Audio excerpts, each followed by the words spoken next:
नमस्कार, डीडी किसान में आप सभी का स्वागत है। आप देख रहे हैं कार्यक्रम बात राज्यों की और मैं हूं आपके साथ अदिति शर्मा। इस कार्यक्रम में हम आपको देश के अलग अलग राज्यों में होने वाली कृषि संबंधी गतिविधियों के बारे में जानकारी देते हैं। किस जगह कृषि और किसानों के विकास के लिए कौन कौन से शोध किए जा रहे हैं, इसकी सूचना भी हम आप तक पहुंचाते हैं।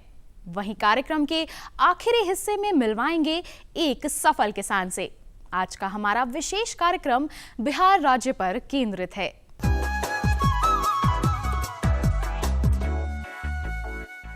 कभी बौद्ध बिहार के रूप में प्रसिद्ध गंगा की उपजाऊ जमीन वाला प्रदेश बिहार आज तेजी से फल, फूल और सब्जी उत्पादन के मामले में आगे बढ़ रहा है। गंगा और इसकी सहायक नदियों के कारण समतल जमीन वाला यह भूभाग धान, गेहूं, मक्का, तिलहन के अलावा सब्जी एवं फलों के उत्पादन में अपनी विशेष जगह बना चुका है। हाजीपुर का केला हो या मुजफ्फरपुर की लीची, इसकी ख्याति न केवल देश में बल्कि विदेशों में भी पहुंच चुकी है।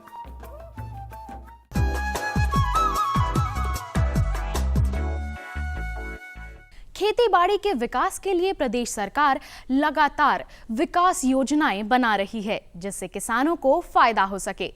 यहाँ की महिलाएं भी खेती के क्षेत्र में बेहतर कर नित नए मुकाम हासिल कर रही हैं। सरकार का प्रयास है कि खेती योग्य भूमि को बेहतर बनाया जाए, जिससे उनसे बेहतर उपज प्राप्त हो सके। बिहार के सूचना कृषि विभाग के उप निदेशक अशोक कुमार का कहना है कि बिहार में खेती योग्य बेहतर जमीन उपलब्ध है। जरूरत है इसका बेहतर भूमि प्रबंधन कर अधिक उत्पादन प्राप्त करने की। हमारे राज्य में करीब 8 जिले हैं ऐसे जो हमेशा सूखे से प्रभावित रहते हैं। ये 8 जिले हैं मुंगेर, शेखपुरा, लखीसराय, नवादा, गया, औरंगाबाद, जमुई। ये सभी जिले ऐसे हैं जो कम वर्षा होते हैं और यहाँ पर फसलों को लेने में दिक्कत होती है, तो उसके लिए वहाँ थोड़ी पहाड़ी भी है ज़मीन, पहाड़ी ऊंचा नीचा ज़मीन है, वहाँ जल का अभाव है, जल काफ़ी नीचे गहरे में होता है, जिससे ट्यूबवेल भी जो उत्तर बिहार में जो 60-70 फीट या 100 फीट के अंदर में पानी मिल जाता है, वहाँ पर काफ़ी नीचे जा कर के पानी मिलता है। तो वहाँ पर जल संरक्षण और भूमि संरक्षण बहुत ही आवश्यक है। भूमि के नीचे जल स्तर बना रहे, उसके लिए कई योजनाओं का कार्यान्वयन किया जा रहा है, जिसमें छोटे छोटे तालाब बनाना, छोटे छोटे चेक डैम्स बनाना, जो कि छोटे छोटे रिस से जो पानी वर्षा में पानी बह जाता है, उसको छोटे छोटे चेक डैम बना करके रोकना, और छोटे छोटे तालाब या बड़े तालाब का भी योजना लिया गया है, जिसमें कि किसान उस तालाब से खेतों में सिंचाई भी कर सकते हैं सामूहिक रूप से, और खेत के नीचे जो पानी लीच करता है उससे नीचे भी जल स्तर बना रहे, जो अंडरग्राउंड वाटर लेवल है वो बना रहे, उसके लिए कई योजनाएं भी चलाई जा रही हैं।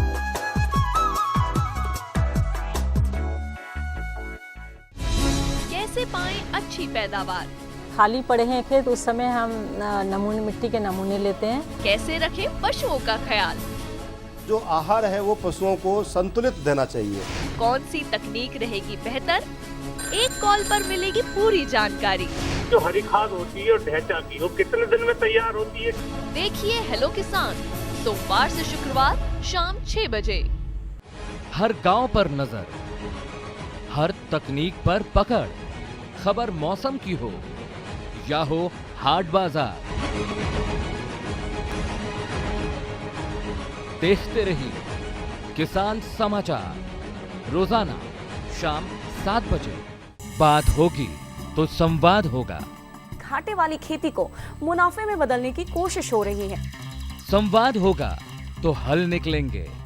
20 साल से हर रोज 2052 किसान खेती छोड़ देता है। मुद्दों पर खुलकर हो बात। सब्सिडी, खैरात, लोन, इस तरह की चीजों से काम चलने वाला नहीं। वाद संवाद सोमवार से गुरुवार शाम 7:30 पर।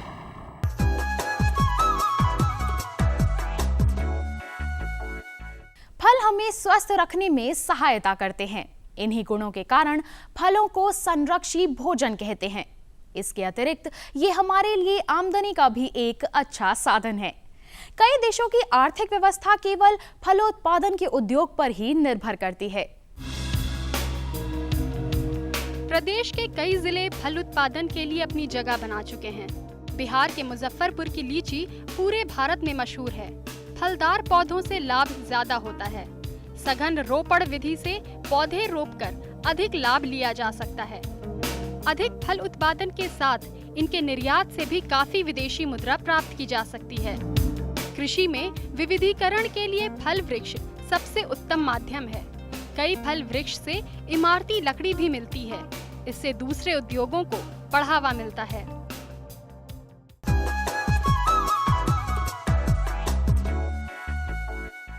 पारंपरिक खेती की जगह आजकल जैविक खेती से उत्पन्न उत्पादों की मांग तेजी से बढ़ रही है।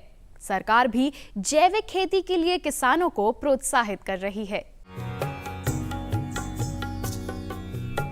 बिहार सरकार राष्ट्रीय सब्जी प्रोत्साहन योजना के तहत नालंदा, पटना, वैशाली के बाद अब बेगूसराय, समस्तीपुर और गया में गोबर गैस प्लांट व जैविक खेती अपनाने वाले किसानों को अनुदान भी दे रही है। उत्पादकता में वृद्धि के लिए जरूरी है कि उर्वरकों का संतुलित प्रयोग किया जाए। जरूरत से ज्यादा खाद का प्रयोग मिट्टी की सेहत के लिए नुकसानदायक होता है। ऐसे में मृदा स्वास्थ्य कार्ड बनाकर प्रति 3 साल में मिट्टी की जांच से बेहतर परिणाम पाया जा सकता है। जैविक खेती योजना जो राज्य सरकार चला रही है 3-4 वर्षों से, राज्य योजना के तहत जैविक खेती प्रोत्साहन योजना चला रही है।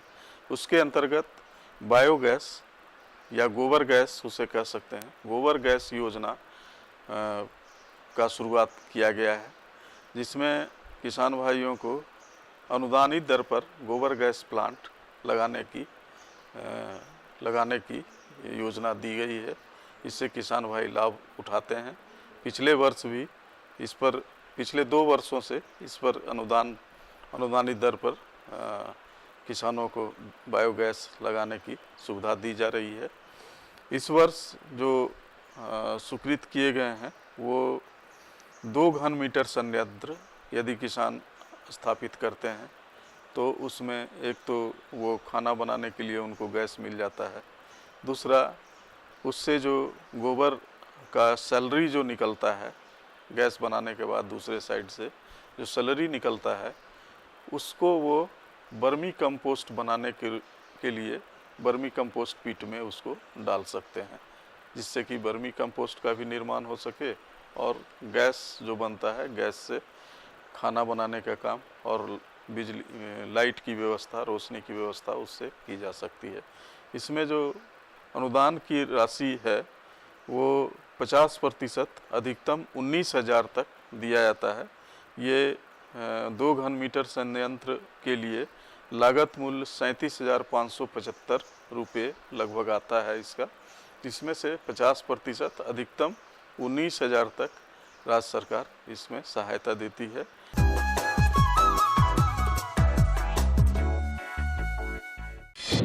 किसानों से होंगे सवाल, देंगे सटीक जवाब, तो जीतेंगे किसान कप। किसानों का खुला मंच, नजर रहेगी कृषि वैज्ञानिकों की। गर्मी से बचाने का सटीक जवाब दिया है।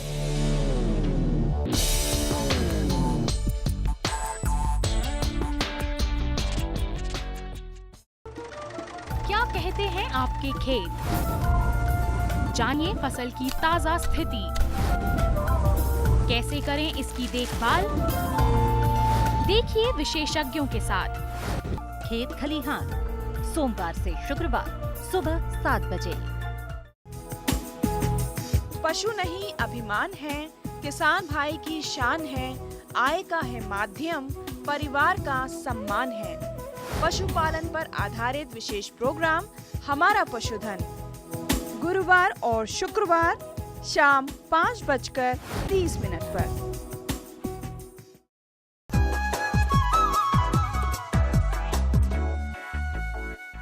पशुपालन उद्योग में बकरी पालन का एक विशेष महत्व है। इसकी वजह यह है कि इसमें कम खर्च और कम मेहनत के अतिरिक्त लगी पूंजी थोड़े ही दिनों में वापस आ जाती है। बकरी पालन में जोखिम कम है और लाभ अधिक। बेहतर प्रबंधन से बकरी पालन से अच्छा लाभ मिल सकता है। बिहार में बकरी पालन पर विशेष प्रोत्साहन दिया जा रहा है। खासकर भूमिहीन और सीमांत कृषकों के लिए बकरी पालन छोटे स्तर पर एक लाभप्रद व्यवसाय है। कमजोर और श्रमिक वर्ग के परिवार की घरेलू अर्थव्यवस्था को संतुलन प्रदान करने में बकरी पालन आमदनी का अनवतर स्रोत बना रहता है। बिहार राज्य में ब्लैक बंगाल के अलावा बीटल व सिरोही नस्ल की बकरी बेहतर लाभ देने में मददगार है। मध्यम वर्गीय महिलाओं के लिए किचन गार्डन के साथ बकरी पालन का सराहनीय योगदान हो सकता है। बकरी पालन को एक स्वस्थ और सहज व्यवसाय के रूप में अपना सकते हैं।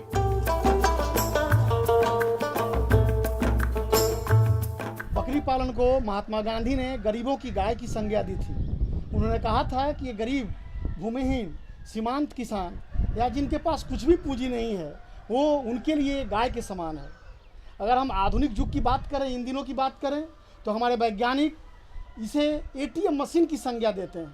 अर्थात आपने देखा होगा, बैंक वाली एक मशीन होती है जिससे आप जब चाहो पैसा निकाल सकते हो। आपका बकरी भी आपके गरीबों की एटीएम मशीन की तरह है। वो जब चाहें अपने इमरजेंसी में, विपत्ति में या घर के किसी सुख संपत्ति के काम में इसको बेच करके तुरंत पैसा लेकर के अपना काम कर सकते हैं, जीवन यापन कर सकते हैं। तो निश्चित तौर पर यह एक ऐसा व्यवसाय है जो भूमिहीन, सीमांत या कम जमीन वाले गरीब लोगों के लिए काफ़ी अच्छा और उपयुक्त है। उपयुक्त क्यों है? इसके 2-3 कारण हैं किसान भाई। पहला कारण यह है कि इसे कोई भी आदमी बखूबी कर सकता है। अर्थात घर की महिलाएं, शिक्षित बेरोजगार युवा या घर के छोटे छोटे बच्चे भी अपने घर के बचे हुए समय में इसे 1-2 घंटा समय निकाल कर दे करके इस व्यवसाय से करके अच्छी आमदनी अर्जित कर सकते हैं। अर्थात अपने मुख्य पेशे के अलावे इसे आप सहायक पेशा के रूप में अपनाकर आमदनी का एक सशक्त माध्यम बना सकते हैं। दूसरा मुख्य कारण इसको करने का ये माना जाता है कि ये कम जोखिम वाला काम है। इसको करने में रिस्क कम है। इसमें कम पूंजी की आवश्यकता पड़ती है, अर्थात काफ़ी कम पैसे में। आंगन अगर देखें तो बिहार और इसके समीपवर्ती इलाकों में बकरियां, जो बच्चे बकरी के हैं, वो 1000 से 1200 रुपये में आंगन मिल जाते हैं। तो कम पूंजी वाले भी इसे लेकर के कर सकते हैं। ये एक ऐसा व्यवसाय है जो 4 या 5 बकरी पाल करके भी आप शुरू कर सकते हैं। और तीसरा प्रमुख कारण किसान भाई इसको करने का, अपनाने का ये है कि कम समय में आपकी पूंजी वापस आती है।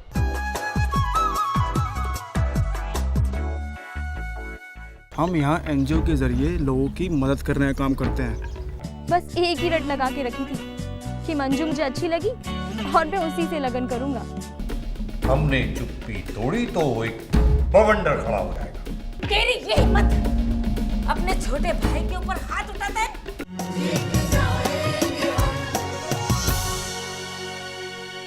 बेरोजगार नहीं होगा, चारों तरफ खुशहाली होगी। अपनी पढ़ाई लिखाई कर, इन खेतों में काम करने से तुझे कुछ नहीं मिलने वाला। तुमने इतनी मशक्कत की, लेकिन उसका क्या मिला? आधारशिला, आधारशिला। ऐ मेरी ज़ोहरत भी तुझे मालूम नहीं, दिल ही दिल में जली जाती है, बिगड़ी बिगड़ी चली आती है।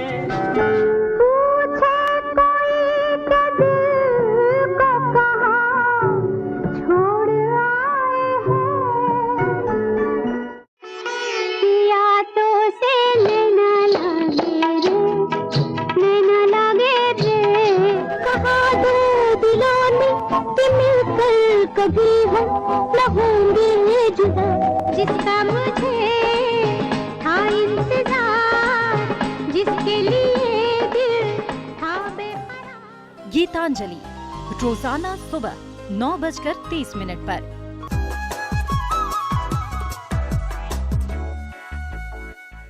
और अब चलते हैं बिहार से सटे मध्य प्रदेश के जबलपुर क्षेत्र में, जहां आधुनिक तरीके से फूलों की खेती को बढ़ावा दिया जा रहा है और किसान भी फूलों की खेती की ओर तेजी से बढ़ रहे हैं। राष्ट्रीय बागवानी योजना में किसानों को पॉली हाउस का निर्माण कर फूलों की खेती के लिए प्रोत्साहित किया जा रहा है। प्रदेश के कई क्षेत्रों में जलवेरा की खेती तेजी से बढ़ रही है। उद्यानिकी विभाग किसानों को भरपूर मदद कर रहा है।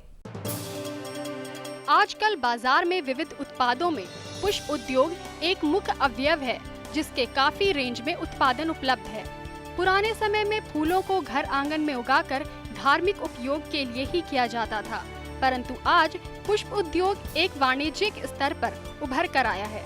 आज के समय में फूल पौधों को परंपरागत तरीके से हटकर प्रमुख व्यावसायिक उत्पादन के रूप में अपनाया जा रहा है, क्योंकि तेजी से शहरीकरण एवं आम आदमी की आय में वृद्धि के कारण घरेलू बाजार में भी इसका प्रयोग एवं खपत बढ़ रही है। राष्ट्रीय बागवानी बोर्ड, राष्ट्रीय कृषि एवं ग्रामीण विकास बैंक जैसी सरकारी संस्थाओं का भारत में पुष्प विज्ञान उद्योग को उन्नति एवं बढ़ावा देने के लिए काम कर रहा है। पुष्प व्यवसाय में ताजे कटे फूल, सूखे फूल, गमलों में पौधे, सुगंधित एवं औषधीय उत्पादन, संरक्षित खेती आदि प्रमुख है। आजकल फूलों में मूल्य वर्धन की ओर भी प्रचलन हो रहा है। फूलों से जीवन यापन करने के लिए फूल उत्पादों में मूल्य वर्धन करने की तुरंत आवश्यकता है, जिसके विविध तरीके हैं, जैसे प्रसंस्करण, पैकेजिंग तथा आपूर्ति प्रबंधन आदि, जिससे अधिक आय एवं रोजगार के अवसर मिल सकें।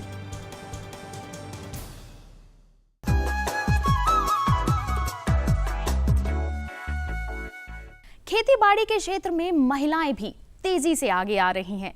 मुजफ्फरपुर के सरैया प्रखंड के अनंतपुर ग्राम की राजकुमारी ने खेती के क्षेत्र में विशेष मुकाम हासिल किए हैं। किसान चाची के रूप में अपनी पहचान बनाने वाली राजकुमारी ने न केवल खेती बल्कि खाद्य प्रसंस्करण के क्षेत्र में उल्लेखनीय योगदान देकर महिलाओं में जागरूकता पैदा की है। किसान चाची अपने खेतों में अनाज के अलावा सब्जी उत्पादन कर आय का नया स्रोत बनाया है। खेती में जैविक खाद का प्रयोग इनके उत्पादों की गुणवत्ता को बढ़ाता है। खाद्य प्रसंस्करण के क्षेत्र में काम कर ये न केवल अपना अपितु गांव की महिलाओं के लिए भी काम कर रही हैं। किसान चाची को न दिन की चिंता है न समाज की। इनका कहना है कि शुरू में इन्हें काफी बातें सुननी पड़ी, लेकिन इन्होंने समाज की चिंता ना कर अपना काम जारी रखा और इस मुकाम तक पहुंची। राजकुमारी उर्फ किसान चाची कहती हैं, हम सोचते हैं कि पहले हम खेती कर रहे थे तो लोग हमको हंसता था, तो हमको बुरा लग रहा था, लेकिन हमारी गरीबताई थी, इसलिए तो हमको करना काम था।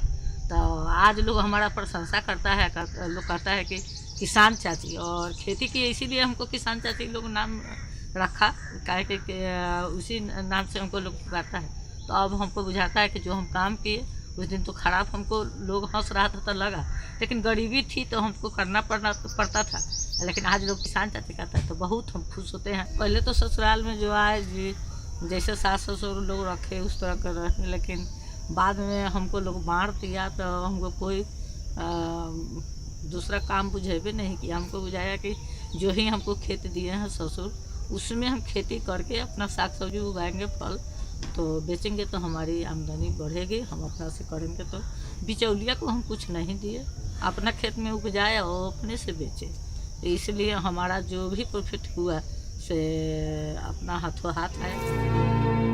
इनके इस काम को देखकर प्रदेश के मुख्यमंत्री श्री नीतीश कुमार सहित गुजरात के मुख्यमंत्री के रूप में काम कर चुके प्रधानमंत्री श्री नरेंद्र मोदी ने भी पुरस्कृत किया है।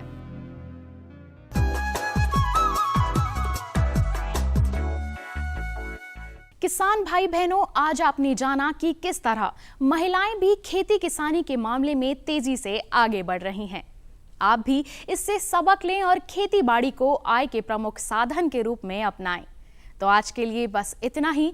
अगले कार्यक्रम में कुछ नई जानकारियों के साथ आपसे फिर होगी मुलाकात। तब तक के लिए दीजिए इजाजत। नमस्कार।